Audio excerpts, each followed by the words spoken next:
Baik, bismillahirrahmanirrahim. Assalamualaikum warahmatullahi wabarakatuh.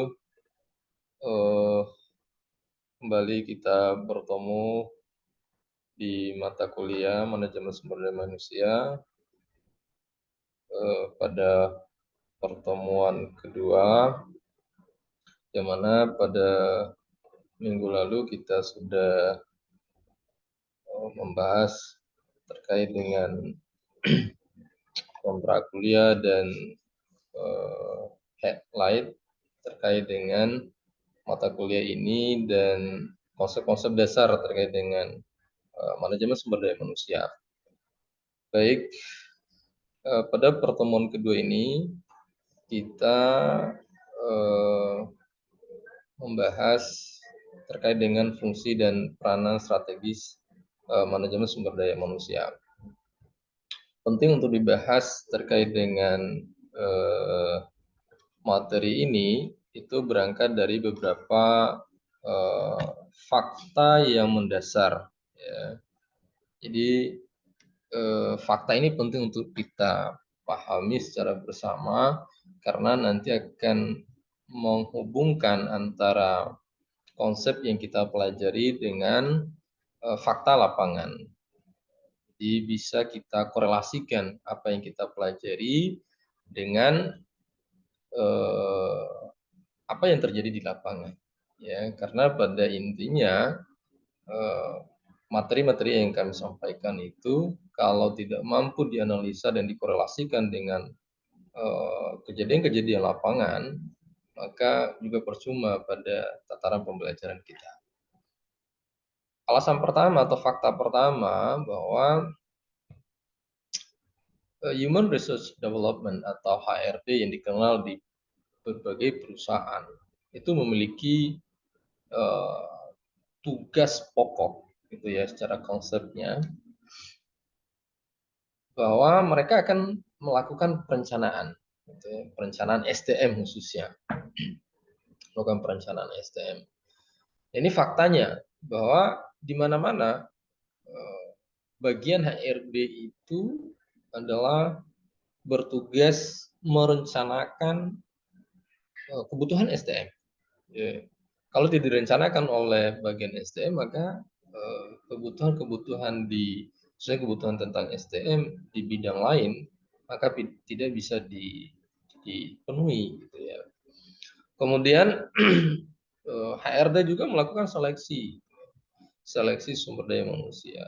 Ini tugas-tugas yang cukup, strategis gitu ya, di bagian HRD. Kemudian melakukan rekrut, atas dasar perencanaan tadi, kajian kebutuhan kebutuhan SDM, maka dilakukan rekrut. Juga melakukan promosi terhadap, SDM yang ada. Jadi siapa yang berhak naik jabatan atau turun jabatan atau naik menjadi, leader gitu ya. Nah, bagian HRD itu bagian Human Resource Development akan membuat aturan, membuat standar operasional prosedur, ya, capaian-capaian seperti apa yang perlu dilakukan oleh para karyawan sehingga bisa dilakukan promosi. Kemudian mutasi juga begitu, ya ada di HRD. Ya, ini faktanya, bagian yang cukup strategis yang menentukan, kelangsungan, dan eksistensi para karyawan, ya. Kemudian demosi, melakukan insentif, memberikan insentif, ya, gaji gitu ya, berapa, hak-hak karyawan, ya harus dapat berapa, siapa mendapatkan apa gitu ya, berapa bebannya yang mereka harus penuhi, digaji berapa, itu dilakukan gajian oleh HR. Kemudian juga melakukan PHK, ya. Jadi, HRD juga, eee, bisa memutus hubungan kerja dengan para karyawan, melakukan punishment, rewards, memberikan motivasi, pengembangan SDM, memberikan pelatihan, melakukan membuat job desk atau job description, gambaran pekerjaan atau job analysis, analisis pekerjaan, ya, dan juga tidak kalah penting dalam menciptakan budaya terkait dengan OCB, Organizational Citizenship Behavior. Jadi ini faktanya di lapangan. Nah, materi kita pada pertemuan kedua ini itu berbicara terkait dengan peranan strategis ya bagian atau manajemen sumber daya manusia karena di lapangan itu seperti ini. Maka secara konsepnya perlu dibahas supaya bisa nyambung. Ya. Itu alasan-alasan mendasar sebagai pembuka kita bahwa pada pertemuan ini kita akan membahas tentang materi peranan dan fungsi strategis manajemen sumber daya manusia. Berangkat dari fakta seperti ini.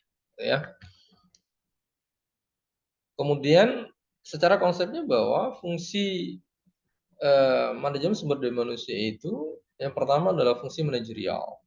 Fungsi manajerial ini dikenal secara umum gitu ya bahwa fungsi bagaimana mengelola gitu ya fungsi yang berbasis pada istilahnya PO POAX gitu ya atau kepanjangan dari planning, organizing, executing dan controlling. Ini konsep dasarnya. Jadi fungsi manajer itu lebih ke POAX itu. Pertama perencanaan. Jadi secara manajerial MSD atau bagian HRD manajemen sumber daya manusia gitu ya harus melakukan perencanaan terhadap SDM. Ya, mereka melihat kebutuhan ke depan itu seperti apa yang dibutuhkan oleh karyawan sesuai dengan visi misi grand design perusahaan. Ya, 10 tahun 20 tahun ke depan itu perusahaan mau bawa kemana, maka harus disesuaikan dengan perencanaan SDM. Ya, skill seperti apa, kompetensi seperti apa yang dibutuhkan dari SDM itu perlu direncanakan. Juga misalnya pada pengembangan SDM perlu direncanakan. Ya, kenapa mesti ada pengembangan, kenapa mesti ada pelatihan, kenapa mesti misalnya ada persiapan-persiapan promosi, ya. Itu harus dilakukan perencanaan oleh SDM dan perencanaan yang matang. Karena komponen dalam perusahaan itu, bagian-bagian dalam perusahaan itu saling berhubungan, terintegrasi. Maka secara konsep dasar sebenarnya yang mengelola perusahaan itu kan manusia. Aset dasar perusahaan itu kan ada di manusia, maka harus dikelola secara maksimal. Kemudian organizing, ya fungsi organizing ya apa yang direncanakan tadi harus diorganize secara maksimal terkait dengan misalnya waktu, siapa bertanggung jawab terhadap apa, kapan dilaksanakan perencanaan tadi, strategi apa yang mesti dipersiapkan, evaluasinya bagaimana, metode-metode seperti apa yang perlu dilakukan. Maka rencana yang matang tadi ya tidak akan maksimal kalau tidak diorganize secara maksimal. Terutama dalam hal siapa melakukan apa, bertanggung jawab kepada siapa, apa yang mesti dilakukan, berapa lama ya waktu gitu ya. Kemudian actuating apa yang sudah diorganizing tadi maka perlu diaplikasikan. Ya. Maka dalam tataran aplikasi tidak boleh keluar dari apa yang sudah direncanakan dan diorganizing tadi. Karena kalau keluar dari situ maka ya apa yang direncanakan berarti gagal. Ya, yang merencanakan tadi tidak sesuai dengan walaupun ya persentasenya mungkin apa yang direncanakan dengan di lapangan human error mungkin sedikit. Ya. Tapi kalau banyak kesalahan tidak sesuai dengan perencanaan berarti gagal dalam perencanaan. Kemudian controlling, sirkulasi sepertinya harus berjalan, kontrol, evaluasi gitu ya. Apa yang direncanakan tadi dikontrol, apa yang diorganisasi kontrol, yang dilakukan juga dievaluasi. Sejauh mana keberhasilannya, sejauh mana kelemahannya, kekuatannya. Ya kalau dalam konsep eh, analisis SWOT gitu ya, kekuatan dan kelemahan itu kan ada di sisi internal. Kemudian kekuatan itu berkenaan langsung dengan peluang yang ada di eksternal. Sementara kelemahan internal itu berkenaan secara langsung dengan tantangan atau masalah di luar. Maka perlu dilakukan evaluasi untuk mendapatkan satu pembelajaran besar. Sehingga dari hasil kontrol evaluasi seperti itu maka dilakukan perencanaan ulang lagi supaya mendapatkannya maksimal. Maka ini menjadi fungsi manajerial atau fungsi konseptualnya manajemen sumber daya manusia itu. Walaupun secara teorinya masih banyak lagi hal-hal lain ya secara fungsi manajerial. Kemudian yang kedua, fungsi operasional. Ya, fungsi operasional MSDM itu misalnya pengadaan SDM tadi ya. Di fakta di slide pertama tadi ada pengadaan SDM, di situ ada seleksi, kemudian ada rekrutmen, gitu ya. Ada pengembangan. Pengembangan ini sifatnya jangka panjang, gitu ya. Misalnya kalau dalam pendidikan dosen disekolahkan, ya S2 di S3 kan. Begitupun karyawan ya disekolahkan sesuai dengan kebutuhan-kebutuhan perusahaan atau kampus, gitu ya. Ini untuk jangka panjang. Kemudian pelatihan itu sifatnya jangka pendek. Kemudian integrasi pemeliharaan, integrasi, gitu ya, melakukan integrasi kebutuhan SDM sesuai dengan bidang masing-masing. Ya, the right man in the right chair and the real time. Ya, orang yang tepat ditempatkan pada tempat yang tepat dan pada waktu yang tepat. Ini perlu diintegrasi. Kajian ini dilakukan oleh MSDM secara operasional, sehingga tidak ada lagi ruang-ruang bagi orang yang tidak tepat menempatkan posisi yang kurang tepat. Kemudian dilakukan pemeliharaan, diberikan motivasi, reward, gitu ya. Ada punishment. Di situ adalah fungsi operasional bidang STM.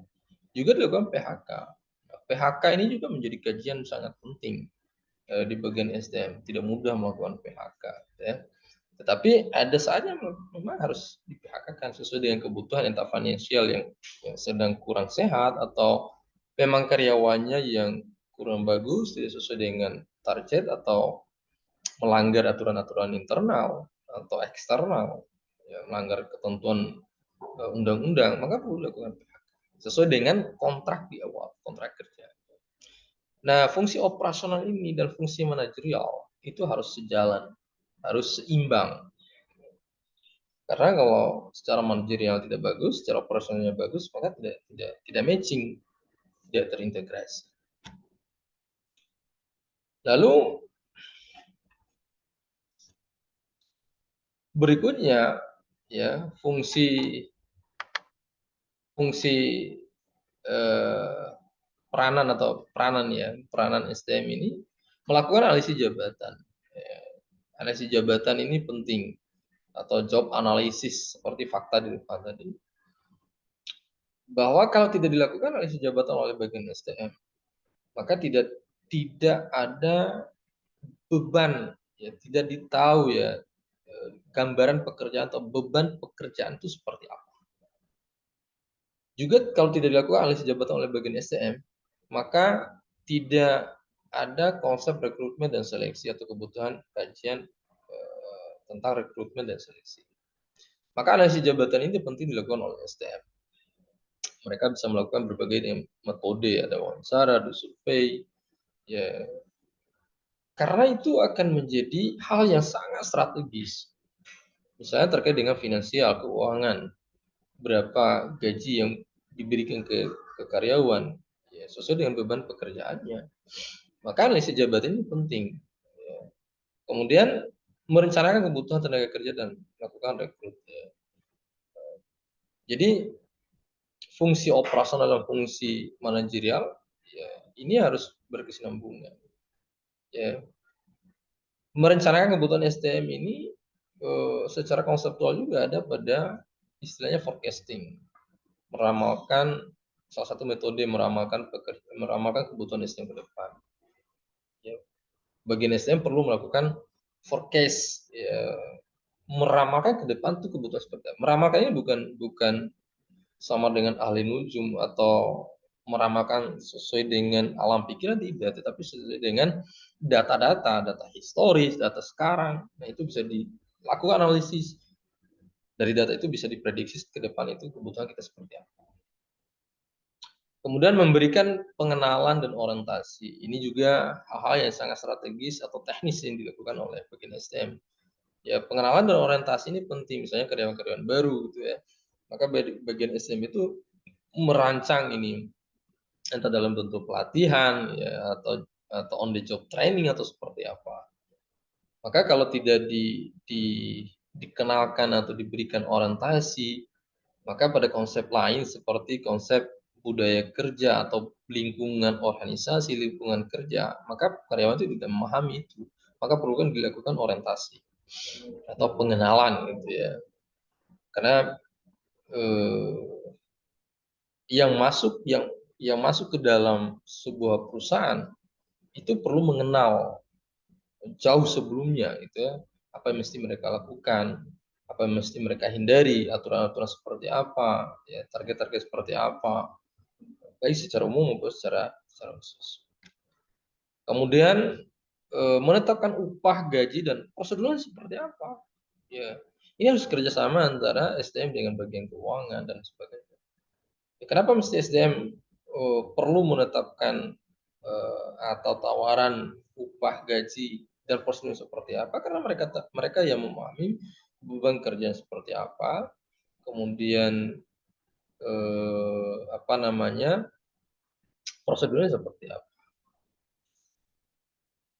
Melakukan evaluasi kinerja, gitu ya. Jadi evaluasi kinerja juga ini menjadi hal yang sangat mendasar, ya, sebagai peran yang sangat strategis di bagian SDM, ya, evaluasi kinerjanya. Karena kalau tidak dievaluasi, maka tidak tahu nih karyawan apakah yang mereka lakukan itu memenuhi syarat atau memenuhi target atau hal lain.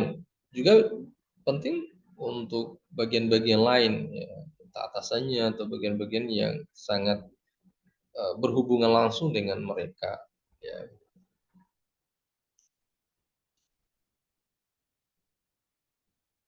Kemudian selanjutnya adalah menyediakan prosedur pelatihan, pendidikan dan pengembangan. Ini materi yang nanti eh, dibahas secara rinci ya di beberapa slide berikutnya, gitu ya. Bahkan di apa tugas eh, apa namanya tugas kelompok nanti kita akan membahas khusus tentang ini. Saya menyediakan prosedur pelatihan. Prosedur pelatihan ini penting untuk dibuatkan semacam outline-nya atau aturan atau SOP atau apa namanya ya gambaran-gambaran yang terikat, ya, gambaran prosedur yang terikat. Ya, jadi prosedur pelatihan ini misal pelatihan itu kan sesuatu yang antara konsep dan teknis harus nyambung. Misal orang yang memberikan pelatihan materinya seperti apa, desain tempatnya seperti apa, kemudian output atau target luaran setelah pelatihan itu apa. Maka ini perlu dibuatkan ya prosedurnya. Kemudian begitu pun pendidikan atau pengembangan gitu ya. Jadi yang perlu diberikan ruang untuk melanjutkan pendidikan itu kriterianya seperti apa gitu ya. Kemudian yang perlu dikembangkan itu kriteria seperti apa, maka perlu disediakan prosedurnya oleh bagian SDM. Ini nanti akan dibicarakan secara detail ya seperti apa di pertemuan-pertemuan selanjutnya. Membangun komitmen kerja. Ini juga bagian SDM penting untuk membuat ruang tersendiri bagaimana orang yang bekerja di situ memiliki komitmen tinggi. Ya. Jadi bicara komitmen itu nyambung ke bicara produktivitas kerja. Orang yang komitmen bekerja pasti akan memiliki apa namanya produktivitas dalam bekerja. Nah, tetapi untuk menumbuh kembangkan komitmen kerja maka diperlukan instrumen-instrumen lain yang berhubungan dengan situ, entah motivasi kerja, entah rewardnya, penghargaan kepada orang-orang yang bekerja gitu ya. Karena banyak ditemukan di lapangan orang yang punya komitmen kerja tetapi tidak dihargai gitu ya, secara maksimal. Maka perlu dibuka ruang, perlu diberikan ruang orang-orang yang berkomitmen untuk kerja. Maka membangun komitmen kerja itu bagian yang sangat sangat mendasar di bagian STM. Menjamin keselamatan kerja dan jaminan sosial ini juga penting untuk dibicarakan oleh bagian SDM. jaminan-jaminan keselamatan kerja, jaminan sosial. Karena orang kalau tidak dijamin keselamatan kerja, maka produktivitas kerjanya juga akan dipertanyakan. Ya eh, orang kerja itu butuh kenyamanan, butuh kepastian, gitu ya. Kalau tidak dijamin, misalnya keselamatan kerja, kalau dia kecelakaan, dia pergi kerja dalam perjalanan dia kecelakaan, maka apa yang perlu dilakukan oleh perusahaannya, maka ini perlu dibicarakan. Kemudian jaminan sosial, ya ketika dia sakit, anak istrinya sakit di rumah, lalu dia dipaksa untuk memenuhi target kerja di perusahaan, maka tidak akan nyambung psikologis kerjanya. Dia merasa terganggu di situ. Maka bagian SDM atau bagian yang mengelola manajemen sumber daya manusia perlu membicarakan ini. Secara konsep juga kan hierarki kebutuhan manusia itu salah satunya ini. Jadi kalau orang tidak terpenuhi, ya teorinya Abraham Maslow 5 kebutuhan itu, ya orang tidak akan memilih. Pertama mungkin komitmen kerjanya kurang, motivasi kerjanya kurang, apalagi produktivitasnya pasti akan kurang. Maka untuk menjamin itu semua, bagian SDM perlu membicarakan secara maksimal. Juga berhubungan dengan serikat kerja, jadi bagian HRD juga harus punya apa ya, semacam prosedural ya dengan serikat kerja. Kita tahu bahwa serikat kerja atau buruh atau karyawan itu sangat esensial dalam perusahaan. Jadi mereka punya ruang tersendiri, mereka punya hak tersendiri membentuk semacam persatuannya itu. Dan itu sebenarnya sangat membantu ya antara karyawan dan perusahaan. Sisi lain perusahaan tidak bisa sewenang-wenang dalam mengelola karyawannya.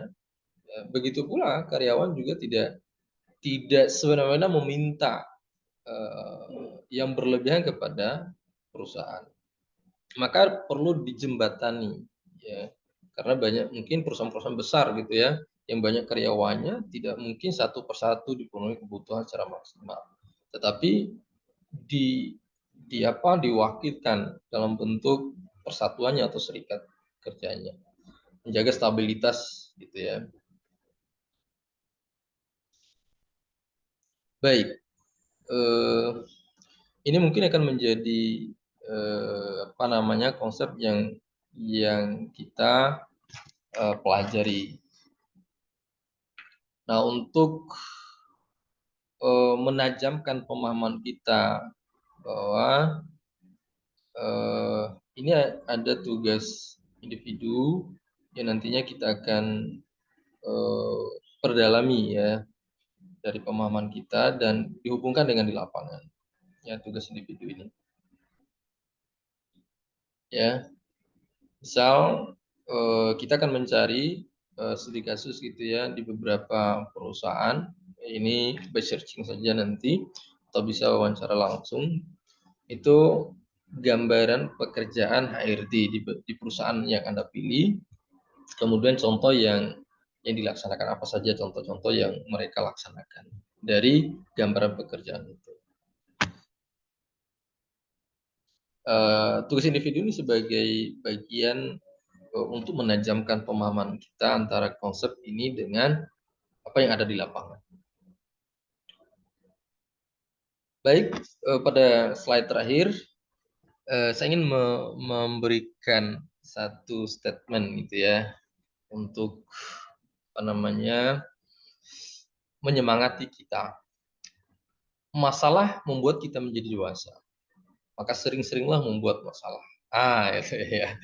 Jadi artinya apa? Bukan berarti kita harus buat masalah-masalah gitu ya. Kadang orang sering menghindar dari masalah gitu ya, dan tidak bertanggung jawab terhadap masalah yang dibuat. Maka perlu dilakukan atau perlu disadari bahwa masalah itu membuat kita menjadi dewasa. Setiap masalah yang kita hadapi maka selesaikan dengan jiwa yang besar dan jiwa yang bertanggung jawab. Ya. Baik, terima kasih. Itu mungkin yang perlu kami sampaikan. Assalamualaikum warahmatullahi wabarakatuh.